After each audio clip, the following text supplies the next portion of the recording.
So, you guys remember this leg? Killed him last time. He's back here for more pain. So, you can see like what I did. Actually, it looks so dope in the video. Really nice. It looks cool. What did I do?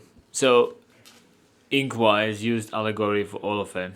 And then that's like dark. I used black. So last time I did some dark, but this time I did some black on top of it. And then in the morning it was all like in line work, all this section. I couldn't really make out what's what. But now adding the black in there, we can see the water like jumps forward, and then the dragon goes there, and then the flower sits there now, and some splashes. Obviously all that gets like too colorful now, so adding more shading in the future will make it more readable. But as always, we aim for the bigger areas. Maybe if you show the front, it kind of gives an idea of what he healed from last time. So do that a little bit there, a little bit there, shading.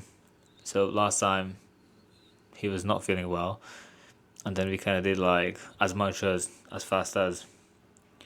And then this time he felt a little bit better, so I went, what's the word? Maybe with more damage in one area. I didn't go like that far out too much. Yeah.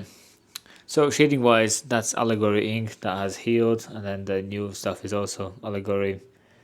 And then some areas I physically don't know, like what's gonna be here, no clue. So I didn't push shading that far down. I did add some shading there, but didn't shade out because that needs to be planned out. Now the dragon heals and feels softer. Yeah. So we did 3 hours today, about 3 hours, 2.5, 3 hours, about 3 hours now. Yeah.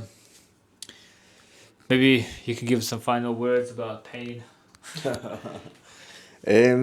be fair, today wasn't as bad as the last time. Towards the end, on the top of the knee, was pretty brutal. To be fair, but yeah, right at the end. But other than that, it was all in all pretty good. But now it's starting to come together now. So on to the next one.